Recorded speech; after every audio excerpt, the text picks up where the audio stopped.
El bibliográfico del día de la fecha, vamos a hablar del fenómeno de Casabat-Merritt, la presentación clásica y las distintas opciones de manejo. La coordinadora del bibliográfico es la doctora Julia Udakiola y las disertantes son la doctora Alejandra Curiel, residente de 5º año de cirugía pediátrica del Hospital Italiano, la doctora Zoraida Ginés, becaria de oncología del Hospital Italiano, y quien les habla, Violo Paula, residente de 4º año del Hospital Italiano. Comenzamos con un caso clínico disparador. Se trata de un recién nacido a término con peso adecuado para edad gestacional que consulta a los 5 meses de edad por una tumoración eritematosa en brazo derecho, presente desde el nacimiento, que aumentó de tamaño en esa oportunidad, que al examen físico tenía una consistencia duroelástica con una temperatura aumentada, rojiza, y que al laboratorio, como particularidad, tenía 16.000 plaquetas. Con sospecha de un fenómeno de Casabat-Merritt, la paciente se interna. Además se realizan estudios complementarios, claramente se realiza una ecografía Doppler en la que se ve en la dermoepidermis una imagen hipocogénica sólida de 28 milímetros aproximadamente de diámetro total, y fíjense cómo el Doppler tiene abundante flujo en la lesión. Además, digamos, no presentaba trombosis al sistema venoso.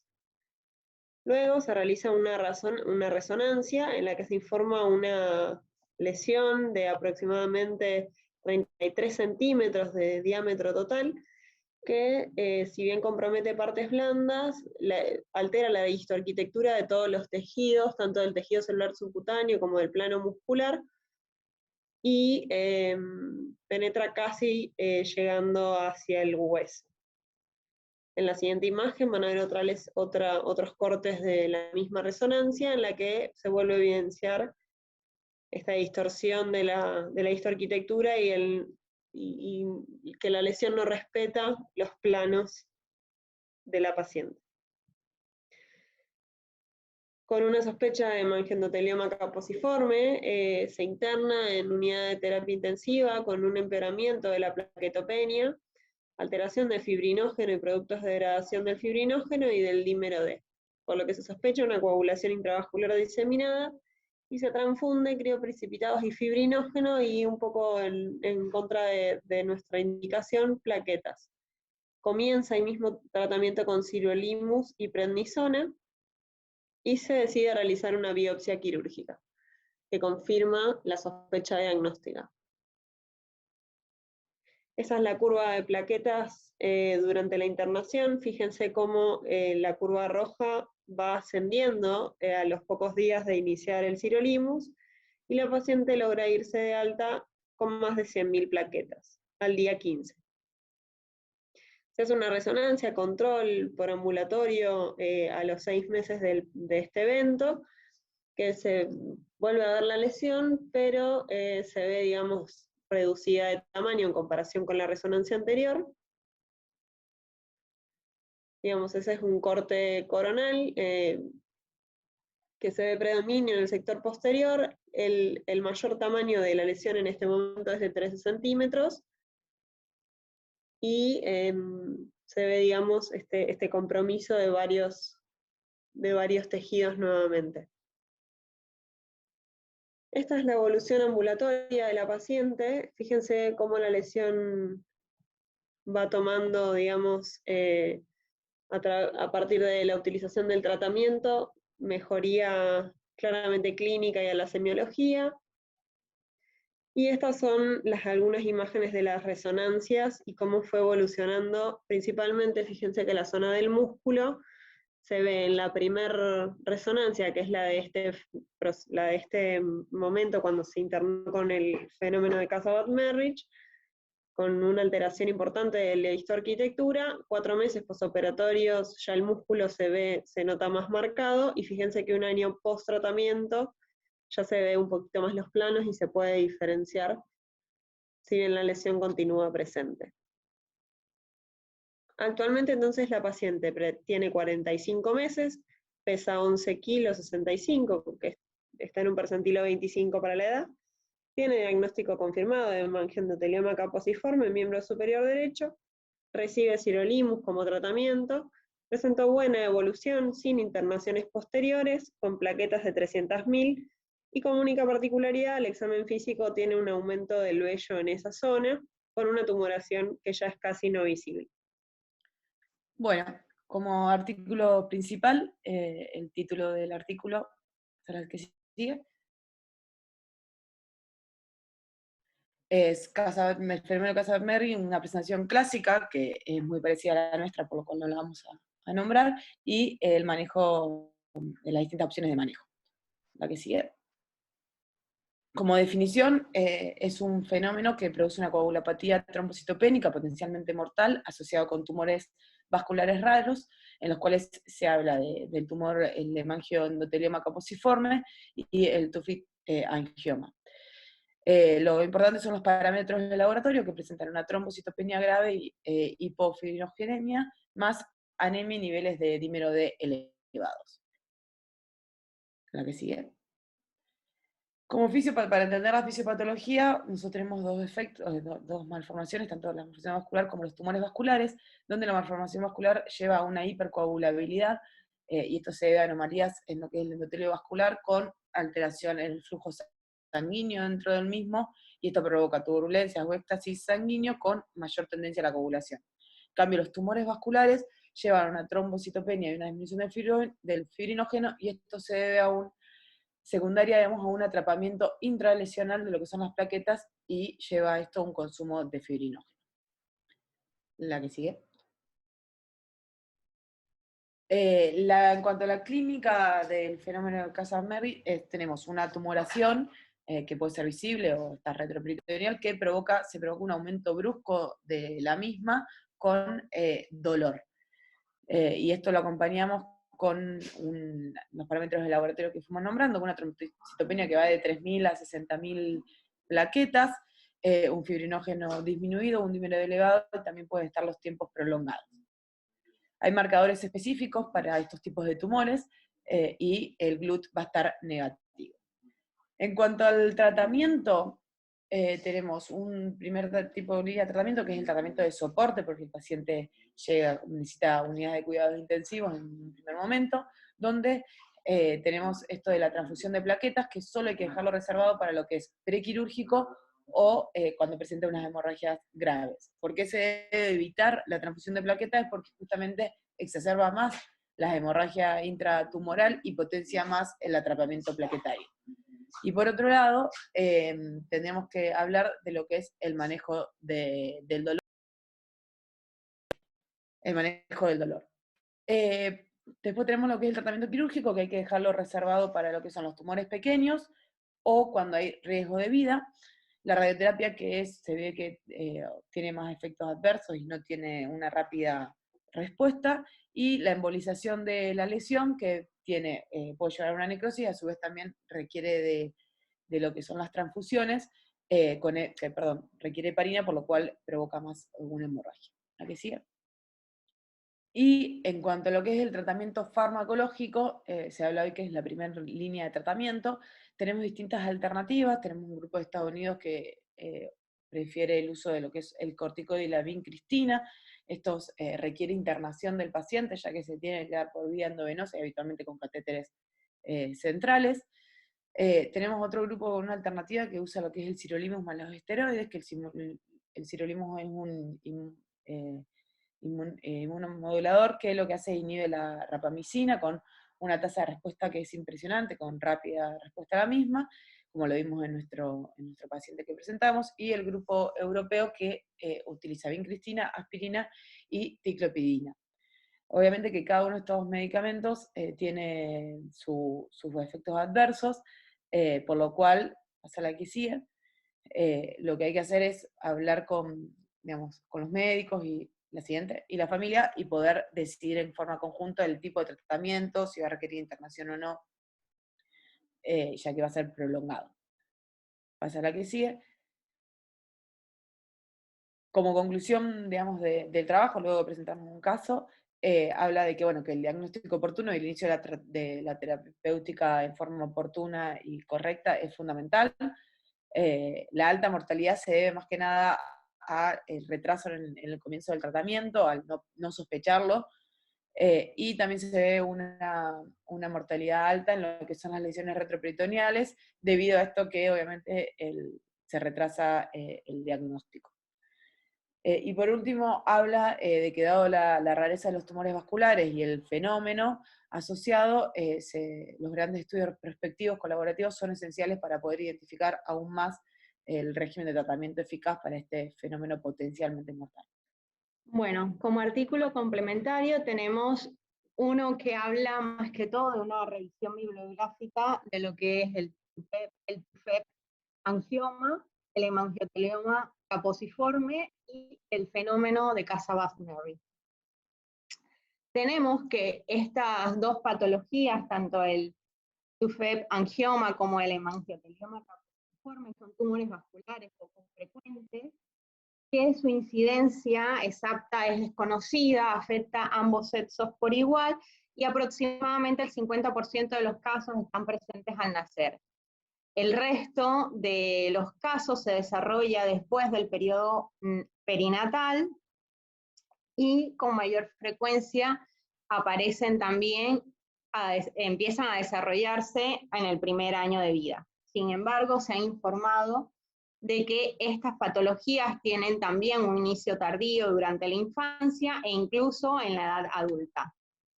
Estas dos patologías comparten varias características histopatológicas y clínicas y se cree que forman parte de un mismo espectro neoplásico. La complicación más grave que presentan estos tumores es el fenómeno de Casa-Buss-Murray, que no es más que una coagulopatía por consumo, potencialmente mortal si no es tratada a tiempo, y que se caracteriza por una trombocitopenia grave, consumo de fibrinógeno y de otros factores de coagulación. Teniendo en cuenta esto, cuando está en la presentación del angioma, este fenómeno se suele aparecer en un 10% de los casos, mientras que cuando se presenta en un hemangiotelioma caposiforme aparece en un 70% de los casos. Teniendo en cuenta estas dos patologías, se desconoce un poco cómo se presenta la parte de su patogénesis. Sin embargo, hay estudios histoquímicos que revelan que al momento de la biopsia y el estudio de las células, estos van a expresar marcadores tanto vasculares como linfáticos, que son el CD31 y el CD34, que son los vasculares, y el D240 y el PROXI1, que son marcadores linfáticos. Estos, si son positivos al momento de la inmunohistoquímica, van a respaldar el concepto de que el tumor surge del endotelio linfático, en el diagnóstico de dicha patología. Dentro de las manifestaciones clínicas tenemos el TUFEP angioma, se presenta de un modo como si fuera una infiltración firme, de color rojo oscuro, placas violáceas o nodulares y bordes mal definidos. Su tamaño es variable, se puede considerar desde 1 centímetro hasta 10 centímetros, y la localización más frecuente suele ser la de los miembros superiores e inferiores y en el tronco. Suelen ser solitarios, sin embargo, hay estudios que informan que también puede presentarse de manera multifocal y focalizada, multifocal y diseminada, y en pacientes inmunosuprimidos se presenta en una forma rara como si fuera una eruptiva. Al nacer, estos pacientes presentan, o sea, las lesiones que se presentan en estos pacientes al nacer están absentes o apenas son visibles con una coloración rosada o marrón muy tenue, y con el tiempo va adquiriendo un color rojizo, oscuro o violáceo, y se va engrosando la zona en la donde aparece la placa tumoral. Mientras que el hemangiotelioma caposiforme se presenta desde el nacimiento, suele desarrollarse en la primera infancia y en el 10% de los casos no afecta la piel. Estos van a ser pacientes que en la zona afectada pueden presentar dolor y en las extremidades pueden tener deterioro funcional de las mismas. Se dice que más del 70% de estos pacientes desarrollan lo que es el fenómeno de Cassavant-Merry, y el riesgo más alto lo presentan los pacientes que tienen las lesiones grandes que son congénitas y que se localizan más que todo en el retroperitoneo y en el mediastino. Estas lesiones aparecen como si fuera una masa subcutánea levemente elevada, de aspecto purpúrico, como lo vieron en las imágenes anteriores y en estas, y ocasionalmente aparecen telangiectasias asociadas. Lo que sí es evidente es la hipertricosis y la hiperhidrosis que suele recubrir el tumor. Dentro de la localización extracutánea, la más frecuente es la del retroperitoneo, seguido de la parte muscular, hueso, e intratorácicas, y se dice que las lesiones tanto retroperitoneales como intratorácicas pueden causar, al menos en la piel, un tono purpúrico azulado, y esto suele confundirse con problemas de hemorragia o sangrado.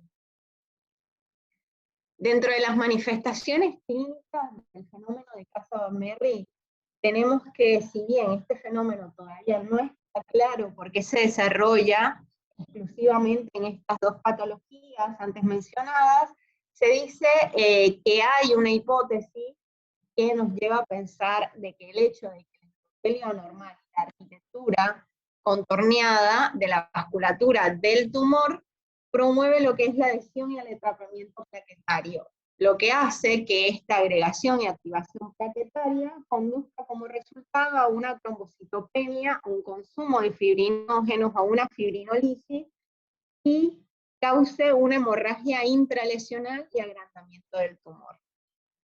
Cuando nos damos cuenta que esto está sucediendo, más que todo es por el aumento exagerado y súbito del tumor, debemos pensar que estamos ante un fenómeno de Cassavant-Merry. También suele haber en estos pacientes anemia severa, hemorragia grave, si bien es rara, pero se presenta, y más que todo cuando no se hace un tratamiento eficaz y oportuno, y se dice que la coagulopatía sistémica que presentan estos pacientes va a ser similar a una coagulación intravascular diseminada. También cuando se presenta en la lesión un trauma, hay una ulceración, si está sobreinfectada, o si bien, como lo dijo anteriormente Inés, hay un retraso en el inicio del tratamiento. Dentro del diagnóstico tenemos como fundamental 4 pilares a seguir, que son el examen clínico, los estudios de laboratorio, los estudios por imágenes y la biopsia. Dentro del examen clínico es importante ver la lesión, si es de tipo vascular, la localización, y si esta está marcada por zonas de hipertricosis e hiperhidrosis. En cuanto al laboratorio, como ya se mencionó anteriormente, hay que tener en cuenta todo lo que es los productos de la coagulación, el recuento plaquetario, fibrinógeno, dímero D, y en pacientes con enfermedades agudas y asociadas, pedir una función hepática y renal.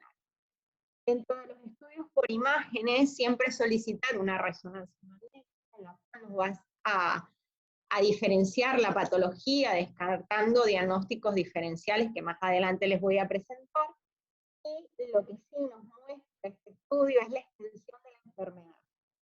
También se debe solicitar controles del mismo, particularmente cuando la afección es extracutánea y cuando queremos documentar la respuesta al tratamiento que ha tenido el paciente, como lo mostramos en nuestro paciente ya. En cuanto a la biopsia, tenemos que si los hallazgos clínicos y de imagen son muy sugestivos del diagnóstico de estas patologías, una opción es diferirla.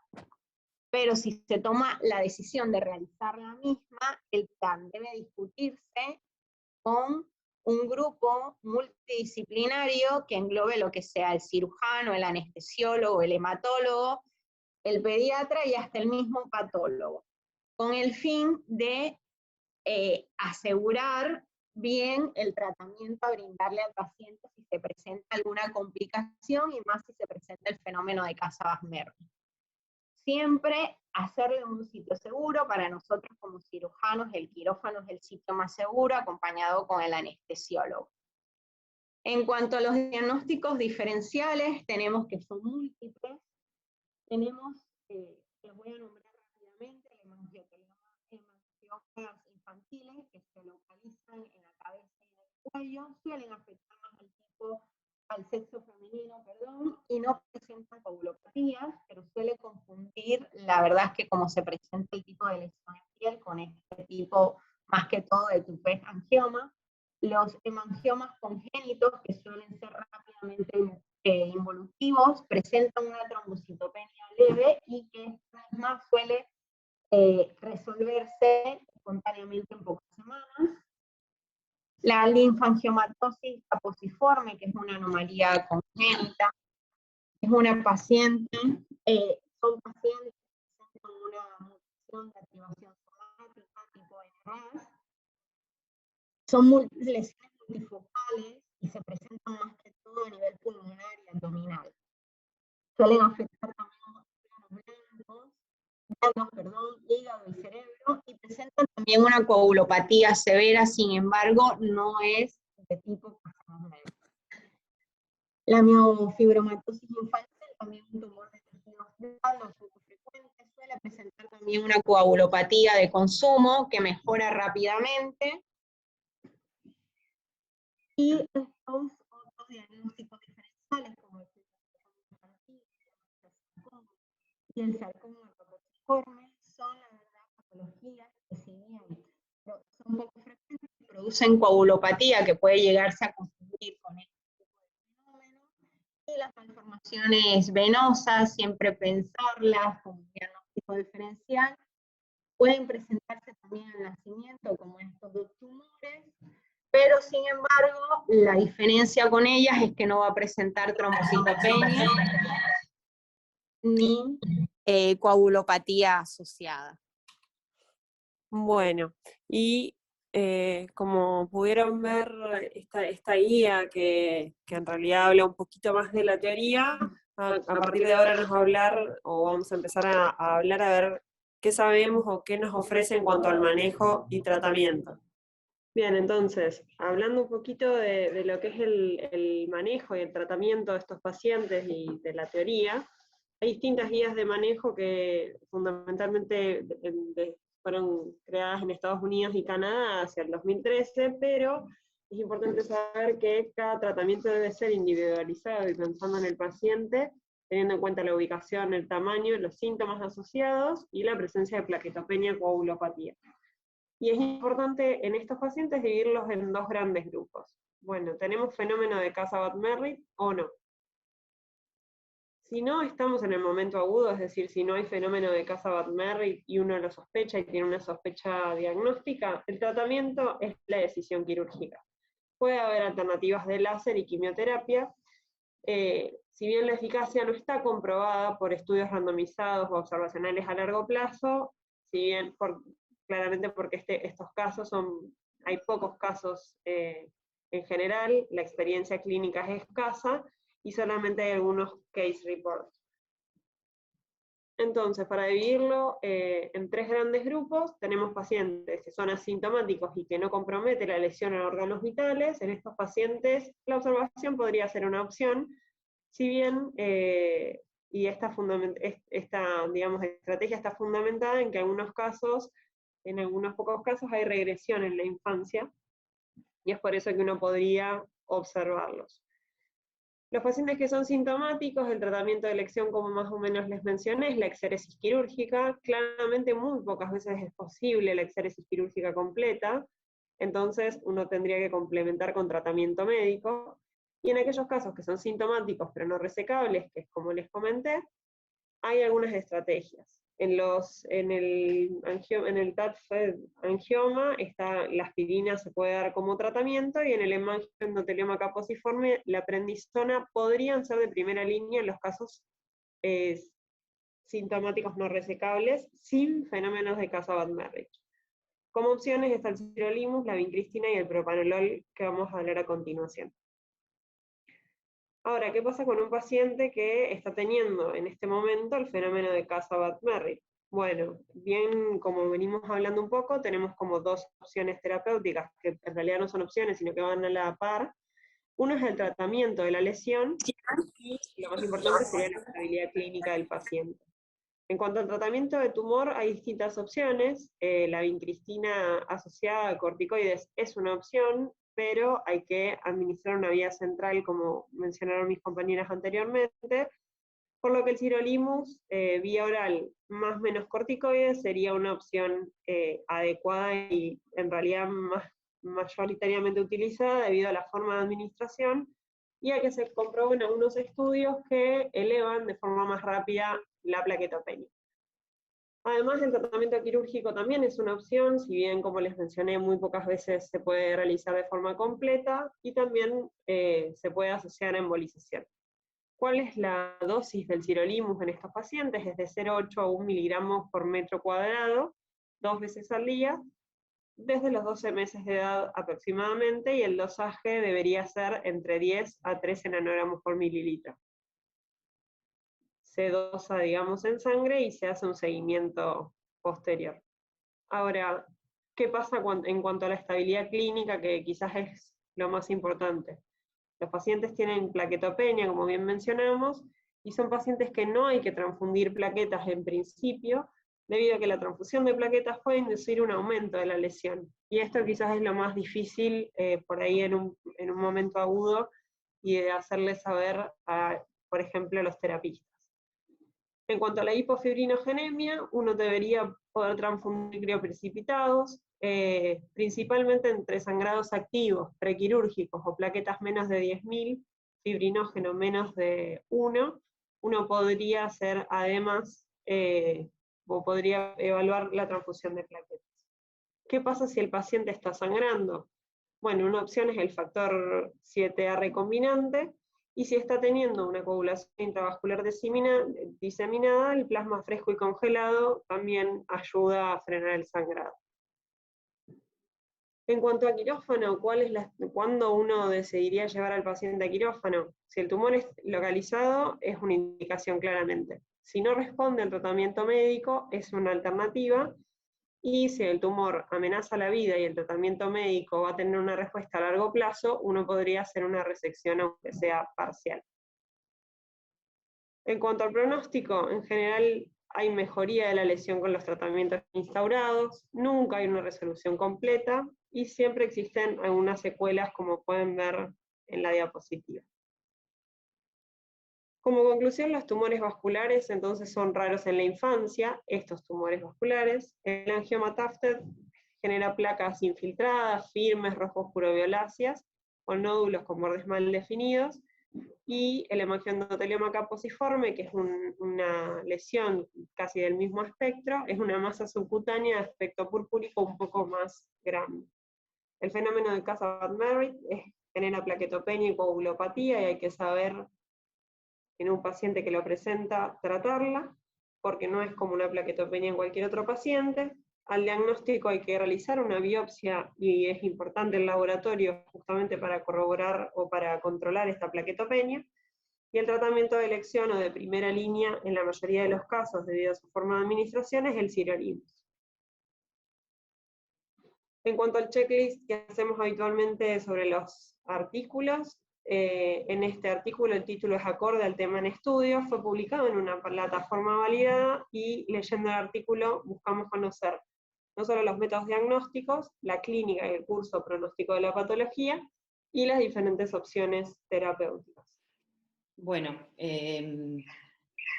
¿querés? Hay un par de preguntas, yo iba a hacer unos comentarios, pero por ahí se vayan contestando cuando contestamos las preguntas. Sí, primero quería mostrar un poco por ahí la variabilidad de este tipo de lesiones de los pacientes que a nosotros nos tocó tratar, y cómo también fuimos cambiando con las nuevas medicaciones y los tratamientos. ¿Tenés vos, Pauli, querés pasar? Tuvimos en los últimos años 7 hemangiendoteleomas caposiformes que tratamos. Los primeros 2, que fueron pacientes muy graves, se tuvo que combinar la embolización y la vincristina.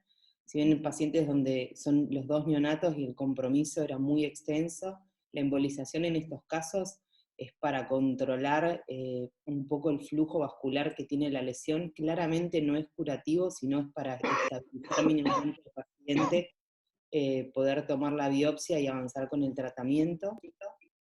Hace la siguiente tuvimos 2 pacientes más que los tratamos solamente con vincristina y no necesitaron embolización porque estaban compensados.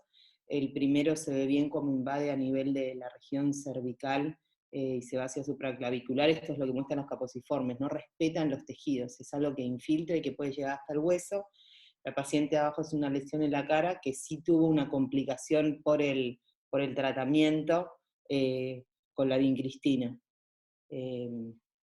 Y después, en el 2016, ahora sí, si querés pasar a la próxima, empezamos a usar el sirolimus, que como explicó Paula, la principal ventaja que tiene, creo yo, es que es vía oral. La vincristina nosotros teníamos que poner un portacat y a veces poner un portacat en pacientes de 1 semana de vida, de 10 días de vida, el manejo después es complejo, se mueven, se desplazan y el tratamiento que requieren es prolongado, y el sirolimus, como ven en la foto de la izquierda, es la primera intrafenómeno de Casa-Beck-Merritt, y abajo la respuesta al año de tratamiento. La resonancia es un paciente que tiene una lesión que sale desde la vía aérea y que invade toda la línea media y envuelve los vasos, y si ven al final del tratamiento como esa imagen ya no se ve y toda la línea media está restablecida, y la última imagen es la del paciente que estábamos comentando. Cuando uno habla de que una de las opciones terapéuticas de estos pacientes es la resección quirúrgica, la realidad es que por ahí eso esté escrito más para un angioma Tafted, que el angioma Tafted es como el espectro. Si uno tuviese un espectro de pacientes que hacen fenómeno de Casa-Beck-Merritt, tenemos en una punta el Tafted, que son lesiones muchas veces chiquitas, de 1 o 2 centímetros, que uno sí puede resecar, y en la otra punta tenemos este tipo de lesiones que, como ven, son lesiones grandes, que infiltran y que ocupan muchos planos, y muchas veces infiltran hasta el hueso. Entonces son lesiones que uno difícilmente pueda resecar por completo sin tener que hacer una cirugía, digamos, con demasiada morbilidad, sumado a la morbilidad que ya de por sí da la patología. Por eso en general las manejamos con medicación y la respuesta es muy buena. Si querés, vemos el tema de las preguntas y yo después hago unas consideraciones finales de cosas que me parecen importantes. Si vamos a suspender el sirolimus, el tratamiento en sí no tiene, primero que el sirolimus es una medicación relativamente nueva, que se describió y todavía tiene estudios donde todos los días uno va avanzando más en aplicaciones y en dosis.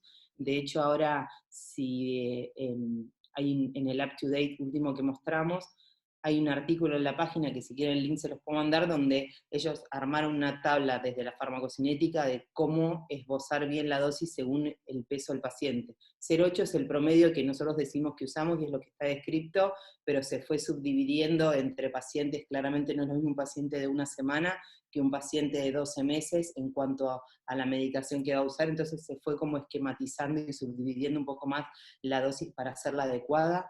La duración del tratamiento la vamos viendo según la clínica. Habitualmente uno espera tener una estabilidad en la lesión, que en general la vemos por resonancia, y vemos cuánto queda o no de lesión residual, y se prolonga entre 3 a 6 meses más el tratamiento, ¿sí? Si uno hace una reso nueva de control y la lesión está totalmente estable, de como estaba previo, digamos, sin modificar la dosis, ya ahí damos por finalizado el tratamiento y lo suspendemos. Claramente esperamos 6 meses más, hacemos una reso nueva, y si no hubo ningún tipo de residuo, la medicación se suspende. Pero en general lo vamos viendo según cada paciente. Hay pacientes que por ahí en 1 año resuelven muy bien, porque por ahí la lesión era más expansiva y más de partes blandas y no era tan infiltrativa, y hay pacientes donde las lesiones son profundas y requieren un tratamiento más prolongado, pero lo vamos viendo en la evolución. El paciente que vimos, si bien la última resonancia, si bien ya la lesión no infiltra el músculo y casi nada del celular, tiene todavía entre el músculo y el celular como una pequeña liñita hiperintensa de que todavía hay algo de lesión ahí. Entonces uno A eso le da 6 meses. Si en 6 meses con medicación esa lesión sigue igual y estable, uno la puede suspender. Es como que siempre uno va buscando cuánto más de provecho le puede sacar la medicación y cuánto más puede resolver. También son pacientes que uno va a tener que seguir controlando, porque si bien en general nosotros no tuvimos recidiva, está descrito que por ahí en algún momento la lesión, si bien no va a volver a crecer a como estaba, puede hacer algún tipo de crecimiento o de alteración. Si uno quisiese olvidarse por completo del problema, debería resecar el residuo que queda, pero si ven las fotos de las lesiones en extremidades y todo, digamos, son lesiones, lo que hablábamos antes, muy grandes para poder resecar. En cuanto a las consideraciones técnicas para la biopsia, es un punto controversial. Estos pacientes, si bien el tratamiento es médico, son pacientes que siempre terminan consultando cirugía. Son pacientes del aneo que aparecen con lesiones grandes, que se empiezan a descompensar y siempre uno termina necesitando la biopsia. Si el paciente está estable y no hizo un fenómeno de Casa-Batmerry para el momento que lo van a biopsiar, lo más probable es que lo haga después de la cirugía, porque el trauma que implica la cirugía y, digamos, la lesión que uno provoca sobre los tejidos cuando lo biopsia, en general desencadena el fenómeno. Nosotros, ninguno de los pacientes que tratamos se mantuvo estable y no hizo un fenómeno de Casa-Batmerry. Todos hicieron plaquetopenia y todos se descompensaron antes o después de la cirugía. Lo que nosotros hacemos es, en pacientes con lesiones muy grandes, que están transcurriendo un fenómeno de Casa-Batmerry, muchas veces se combina una embolización para tener un mejor control vascular y una biopsia directamente en angiografía. En un paciente que no está con un sangrado activo y que uno considera que puede hacer la biopsia en buenas condiciones, lo que hacemos sí siempre es tomar una buena muestra, saber que eso va a sangrar.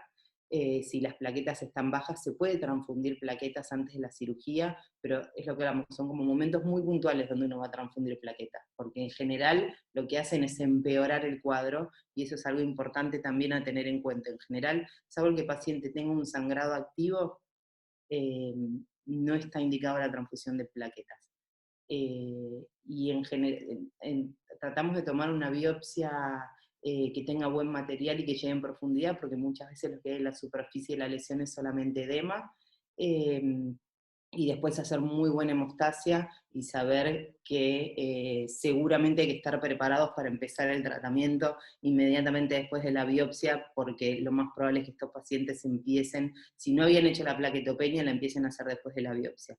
Mediastinales o retroperitoneales, nosotros no tratamos, pero los que yo vi afuera, retroperitoneales en general, como esto va infiltrando todos los tejidos, en general los retroperitoneales infiltran también parte de los tejidos de partes blandas, y muchas veces uno puede, si uno puede tomar una biopsia con aguja de corte es mucho mejor, porque intraabdominalmente controlas mucho más fácil el sangrado. Si tenés ventana percutánea, claramente es ideal. Bueno, y después preguntan si hay experiencia del Sirolimus en neonatos y la efectividad y experiencia con el Tacrolimus en caso de no tener el Sirolimus. Experiencia en lo que les decía, del Sirolimus con neonatos sí hay, porque en general todos estos pacientes son neonatos. Es raro que en general se diagnostican en el aneo, y el que no se diagnosticó en el aneo se fue de alta y alguien le dijo que tiene un hemangioma y va a volver, no sé, al mes cuando esto no esté resolviendo o cuando haga el caposiforme, pero en general lo que vemos es que esto se diagnostica en las primeras semanas de vida. Hay experiencia en el tratamiento, en general es bien tolerado, y es lo que les explicaba. Uno tiene la forma de saber cuál es la dosis efectiva de Sirolimus es medirlo en sangre. Entonces uno da una dosis según la superficie, los metros cuadrados de superficie corporal del paciente, espera por lo menos 1 o 2 semanas y va controlando los niveles en sangre. Entonces en base a eso va buscando que para el caposiforme es entre 10 y 15 nanogramos por mililitro. Esa es la dosis que necesitamos tener en sangre para que el tratamiento sea efectivo. En general es difícil llegar a la dosis, a la meseta de la dosis que uno quiere, del dosaje que uno quiere tener, pero van a ver que los parámetros de laboratorio por lo menos por lo que nosotros vimos, revierten más rápido que con la vincristina. En general se normalizan las plaquetas y el hematocrito y todos los parámetros de la coagulación, y hay que, tener al paciente controlado y poder esperar, y lo que les decía, hay una tabla, en el UpToDate tiene un link a una tabla donde está estipulado por farmacocinética en pacientes por ahí de 0 a 1 mes, en vez de empezar con 0,8, uno empieza con 0,4 y en base a eso va viendo y va subiendo. Tacrolimus, nosotros no tenemos experiencia, no la usamos, pero sí hay trabajos que, o sea, el trabajo original es de sirolimus, sí hay, el sirolimus se usa para un montón de malformaciones vasculares, porque actúa justo en la vía de la génesis de un montón de estas anomalías. Entonces, hay gente que está usando el tacrolimus, pero la experiencia con el caposiforme es con el sirolimus. El caposiforme es una entidad que digamos, es un tumor que es benigno desde su histología, pero que es una lesión maligna en cuanto a la mortalidad que llega a tener, que es alta si uno no hace el diagnóstico. La mejor, preguntan si se debe o se puede hacer profilaxis para prevenir el Casabat-Merritt. La mejor profilaxis, o sea, lo que uno que tiene que tener es una alta sospecha de la lesión. Si nosotros tenemos una lesión en un neonato, que en general es en alguna de las extremidades, que tiene estas características, que es rojiza, que no tiene bordes definidos con hemangioma y todo, uno puede hacer una imagen. Y ya en la imagen uno ve, si esta lesión fuese un tumor vascular benigno, un hemangioma, en general cuando vemos la resonancia es una imagen bien definida, redondeada, de bordes netos, que no infiltra el músculo ni ningún otro tejido. Si uno ve una resonancia con estas características, donde no respeta los planos o la lesión es bien extensa y uno sospecha, ya enseguida debería empezar el tratamiento. Depende de la experiencia de cada equipo tratante.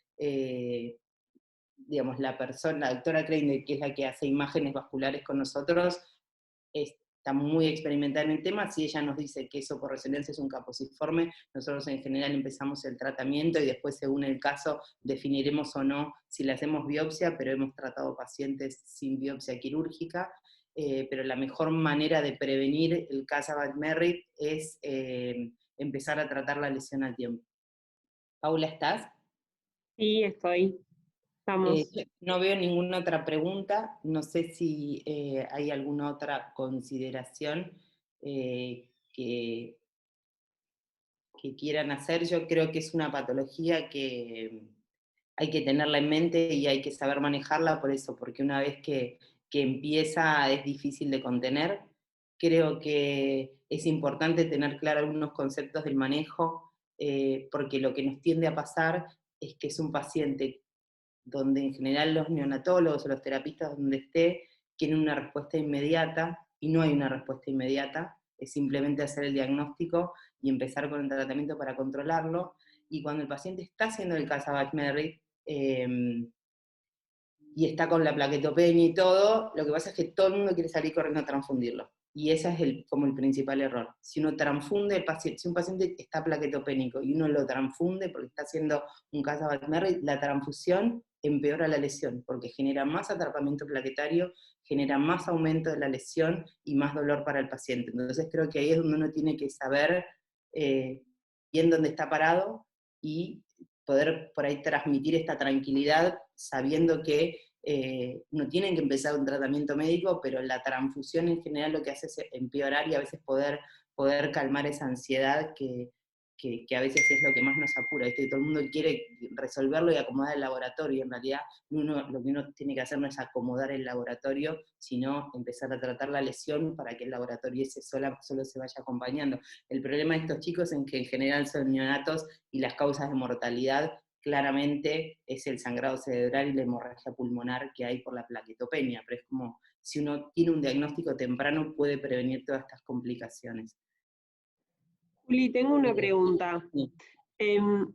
Por ejemplo, si uno decidiera tratarlo con, o sea, además del sirolimus, ¿no? Complementarlo con embolización. ¿La embolización promueve o predispone a fenómeno de Casabat-Merritt o no?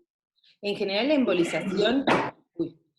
embolización, uno lo hace cuando el paciente está con una hemorragia activa y está haciendo un fenómeno de Casabat-Merritt. Entonces, lo que uno hace con la embolización es tratar de controlar y disminuir la vascularización de ese tumor. No es un tratamiento que uno pueda hacer sola, digamos, es simplemente como un puente o algo que nos ayuda a por ahí a estabilizar al paciente, a poder tomar la biopsia, a poder controlarlo en casos muy extremos. como una medida extrema en un momento donde esa lesión está muy vascularizada y muy complicada, es decir, por más de que vos vayas y tapes los vasos y todo, lo vas a controlar en ese momento, pero después esta lesión sigue creciendo y sigue evolucionando. Por eso lo ideal es complementarlo siempre con el tratamiento médico. También en el momento más agudo uno siempre puede dar corticoides, ¿no? Cuando está haciendo el fenómeno Casabat-Merry, todos los corticoides siempre están indicados para complementar y para hacer digamos, para complementar el tratamiento de inicio. Pero bueno, en general el tema es ese, saber por ahí sospecharlo, diagnosticarlo a tiempo, poder hacer una biopsia teniendo un patólogo claramente que nos pueda, que esté en tema y que nos pueda dar el diagnóstico e informarnos.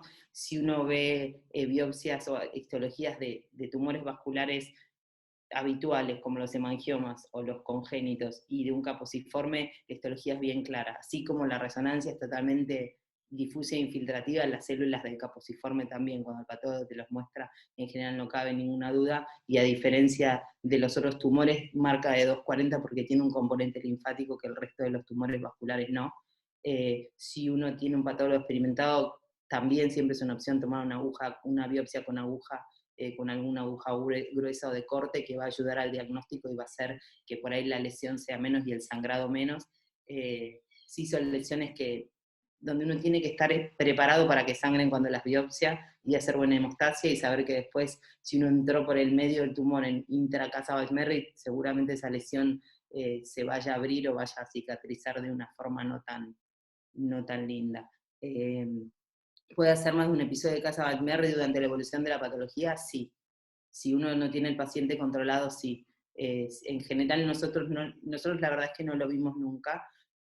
Todos los pacientes tuvieron buena respuesta al tratamiento. Uno de los pacientes falleció de los que eran con vincristina, pero por una complicación de la vincristina hizo una parálisis de una cuerda vocal y se aspiró y terminó haciendo una neumonía aspirativa, pero relacionada a la medicación. Y con el sirolimus en general no volvimos a ver. Si uno el tumor lo tiene controlado y bien tratado, no vuelve a hacer estos episodios. Claramente, si el paciente hizo un episodio y uno no hizo diagnóstico y siguió esperando la evolución y no le dio el tratamiento adecuado, claramente puede volver a repetirlo, puede volver a repetir el episodio. Seguramente me estoy olvidando de algo que quería decir y ahora no me acuerdo, pero no sé si hay algo más. Julia, ¿puedo hacer una pregunta? Sí, sí. Perdón, me desconecté en un momento porque tenía mal los auriculares. No, la pregunta que te quería hacer es, realmente, ¿cuál sería la indicación precisa de cirugía? Porque en la presentación me pareció que, por lo menos a mí me generó confusión, que en algún momento se hablaba de cirugía como tratamiento de elección.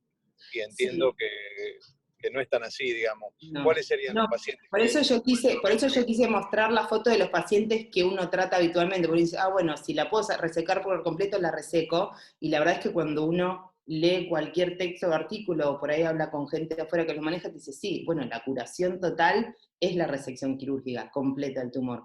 Pero cuando uno ve los pacientes que tenemos, una resección quirúrgica completa es algo que uno quiera amputar una extremidad, es imposible.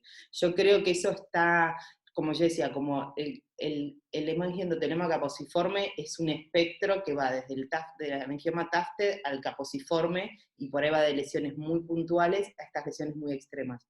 Yo creo que la cirugía está relegada para lesiones que son de partes blandas y que son completamente resecables, pero no es lo que uno ve habitualmente uno no lo ve habitualmente en la práctica. No, está descrito, pero no es lo que vemos habitualmente. Lo mismo cuando dicen, bueno, control y esperar la evolución. Creo que todo eso está hablando más del otro extremo, que son los angioma tufted, que en general sí, esos los resecamos, pero por ahí uno está hablando de una lesión de 1 centímetro en la piel, y que es una sospecha de un angioma tufted, que te dará una anatomía patológica, y que en general lo manda el dermatólogo, y uno lo saca porque es mínima la posibilidad, pero tiene riesgo de hacer un fenómeno de Casabat-Merry. Pero nunca hablando de la gravedad que revisten estos otros pacientes. Bueno, por ahora en el chat no hay más preguntas, no sé si alguien del auditorio quiere hacer una pregunta, o si no, damos por finalizado el bibliográfico del día de hoy. No, cualquier cosa, cualquier duda, nada, siempre nos pueden escribir y consultar y no tenemos ningún problema en charlar de estos pacientes. Así que... Bueno, si no hay más preguntas, entonces damos por finalizado el bibliográfico del día de hoy. Muchas gracias a todos por asistir tan temprano. Que tengan un buen fin de semana. Hasta luego.